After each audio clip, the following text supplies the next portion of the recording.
Saya tahu pasti prinsip Mbak Uni yang seperti ini tidak boleh dihukum, lagi-lagi menggunakan undang-undang ITE. Tapi apa penjelasannya pada publik bahwa orang misalnya yang ngawur seperti ini memprovokasi publik untuk tidak taat pada protokol kesehatan dibiarkan begitu saja? Mengapa Baik, orang-orang seperti ini tidak boleh dihukum?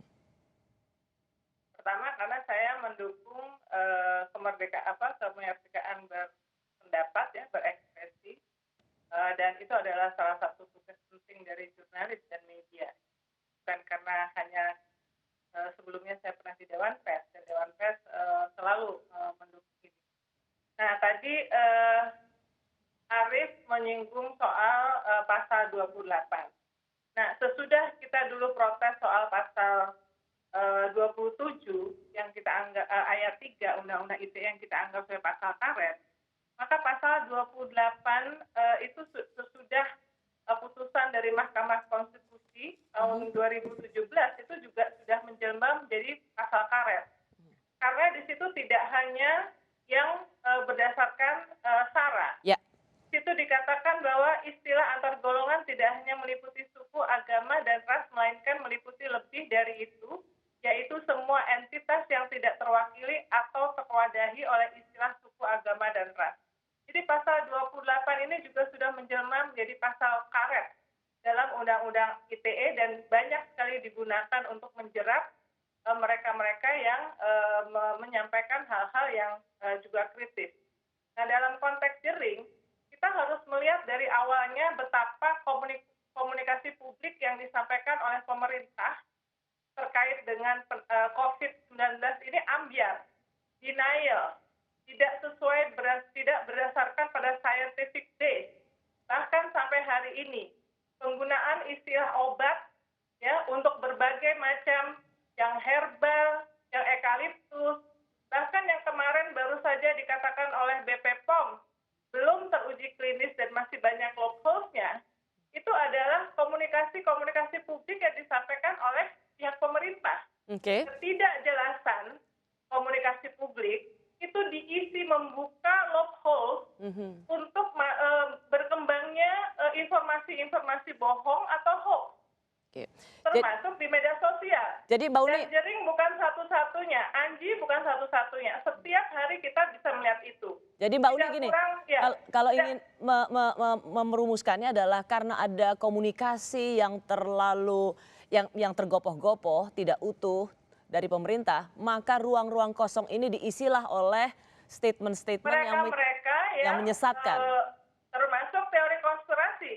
Di level dunia tidak kurang dari Presiden Amerika Serikat Donald Trump salah satunya mengatakan bahwa WHO adalah boneka Cina, harus suntik desinfektan.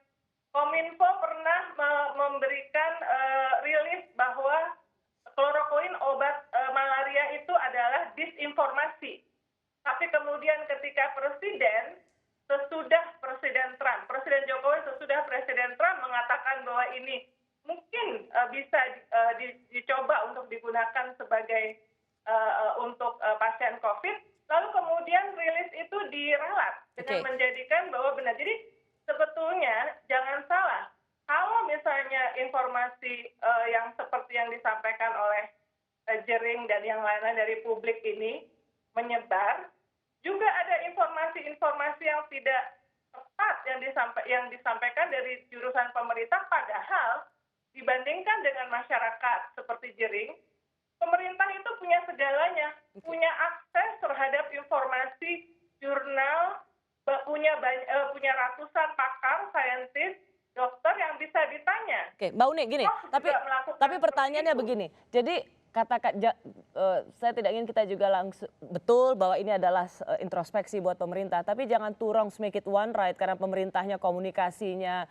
berantakan, maka ada kesalahan berikutnya yang kita biarkan. Pertanyaan saya, apakah kemudian orang-orang yang mengupload pernyataan-pernyataan yang menyesatkan, disinformasi, membuat masyarakat tidak patuh pada protokol kesehatan, didiamkan begitu saja?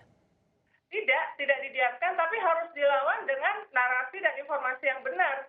Kalau seorang jering punya katakanlah sekian juta follower, seluruh followers daripada akun media sosial dari lembaga pemerintah itu berapa juta? Mungkin nggak bisa 100 juta. Media massa mainstream yang sejak awal mencoba untuk menjadi gatekeeper, trusted guidance, digabung saja followernya itu juga puluhan juta. Dan itulah yang harusnya digunakan untuk melawan narasi-narasi konspirasi dan tidak benar. Oke. Kalau saya misalnya masuk, sama seperti misalnya Anji dengan Hadi Pranoto, ya dalam wawancara itu bilang profesor, tapi kemudian ketika diwawancara di media arus utama dia bilang saya bukan profesor, itu hanya panggilan kesayangan saja. Apakah kita juga... Dan itu yang sudah dilakukan oleh media sejak Desember, ya.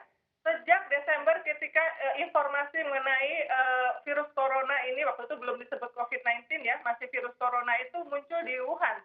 Yang dilakukan oleh media di seluruh dunia termasuk di Indonesia, termasuk kita, ya, termasuk Tempo, termasuk Kompas TV adalah mencoba melakukan cek fakta. Dan itu kita lakukan hampir setiap hari. Dan kekuatan bersama-sama dari media massa untuk melakukan cek